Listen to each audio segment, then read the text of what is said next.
So Zaki turned 6 years old in these pictures, and the notes, my scrapbooking says that he had a couple of really bad seizure weeks, so we decided to just have a family party instead of trying to figure out the crazy of a birthday party. So we went to Chuck E. Cheese's, and it says that you would not be able to tell by the smile in these pics, but he had over 100 seizures while he was there. My name's Heather Jackson, and I'm the CEO of the Realm of Caring Foundation, but more importantly, I'm a badass mom. Zaki is 13 years old. His seizures started when he was only 4 months old, and I didn't recognize them as seizures. They were really violent jerks. They looked like a startle response to me. One of Zaki's EEGs, which is it's basically 26 leads and wires looking at his brain waves, and can take a look at the seizure activity. So it took us about a year to find a diagnosis, and he was diagnosed with Dose's syndrome, which is considered what they call a catastrophic epilepsy diagnosis. Remember when we got Raja? I didn't know anything about epilepsy, and I didn't know that most of the time you don't have a reason.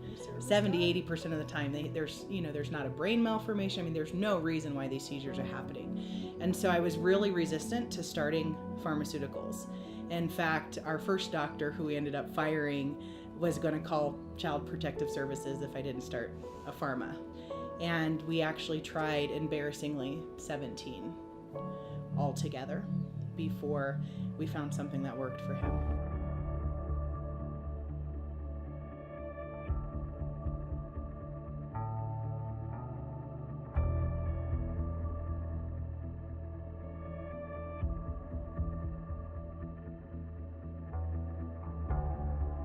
The Stanley brothers were pretty resistant, actually, to get us started because they had only one other little person they were providing this for, and it was Charlotte.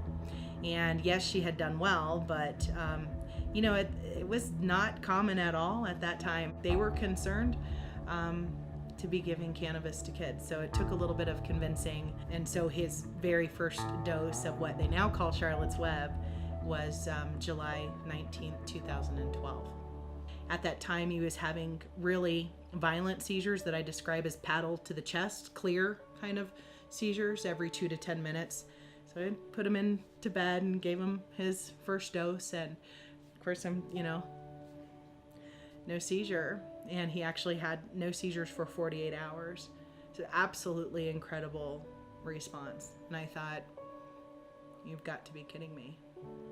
Nobody ever mentioned this. My doctor didn't mention this was an option.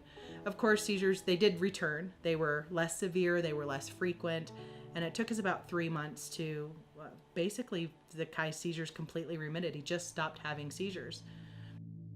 This is Zaki peeking through the hemp plants that, he doesn't understand the controversy behind the plants. It's his medicine. And this is, here's another one of us in the greenhouse when he was a little bit younger. So this is one of my favorite pictures. And so for us, it's definitely a representation of healing. Many people would see, those plants and see the stigma. For me, it took a really long time. I mean, it was actually probably over 2 years before it was not the first thing that I did every single morning was to go check on Zaki and see if he was alive. Like, I remember that Facebook post of saying, I just went downstairs and made coffee instead of checking on Zaki. But when I look back in retrospect and think of literally hundreds of thousands of seizures over the course of almost a decade, I don't know how we did it. There was zero rhyme or reason to seizure frequency, severity, new seizure types popping up. And if there was anyone that could have figured out a pattern, it would have been me. I just tracked absolutely everything. It was my semblance of control. It was how I tried to feel control in an absolutely uncontrollable situation. And your only job as a mom is to protect your kid. So when you can't do that, it's an extremely uncomfortable, like you're not even comfortable in your skin. You feel like 100-pound sandbags on your shoulders. And so, if I thought, what did he eat? When did he poop? How long did he sleep? I would graph it. I thought I could figure it out. I never figured out his pattern, but I did figure out a treatment.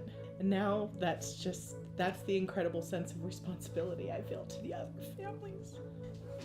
You may not personally know someone that's been through this, but they exist. They're your neighbor. They're the ones you think are antisocial. They're in there trying to keep their kids alive. So I know thousands upon thousands of families that deal with this every single day and have zero hope and have absolutely no options. It's not like your doctor's going to tell you about it. So it was only about really 4 months from when Zaki stopped having seizures to when we started working on the Realm of Caring. Realm of Caring looks really different now. So it used to be my kitchen table, 30 volunteers answering the phone on little 2-hour shifts. It was kind of crazy. And so just last year we got some office space and hired some staff. And now really what the Realm of Caring does is conduct research, and we educate and we advocate. I love that plant. I mean, it gave us our son. It allowed us really to meet him for the first time. It was a phenomenal gift. Our older boy, Zarek, is now working in the shipping department. He actually started out at the farm. So his first job when he was 16 was, putting Zaki's medicine in the ground, which is just it was so incredibly emblematic of, it was just incredible. Just a couple days ago, he actually had a breakthrough seizure, which we believe happened because of he's in puberty. And I think his dosing might have gotten too low. We haven't seen anything since, so hopefully we've got things back on track. I think intellectually, I know it's one seizure in almost 4 years, and that's fantastic, but emotionally, immediately was blue lips and hundreds of thousands of seizures and 17 pharmaceuticals, and I emotionally was thrown exactly back to where I was before this beautiful period. And I think what I learned was that you don't end pain by ending circumstances and situations, that you can only internally really end pain. And he's healing and our family is healing, but all it took was one incident in almost 4 years to bring everything back. And so I would have had a different story to tell had it been 72 hours ago that you all came. I think that where I'm at right now is hope is absolutely life-giving, and I hang on to it white-knuckled. Even if the seizures do come back, he's had an opportunity to gain skills and development that he just would have absolutely never had the opportunity to gain. So I think that I never use caution with my optimism. I hear that phrase all the time, cautiously optimistic, and I hate it. I'm still very optimistic Zakai's gonna continue to just do phenomenally.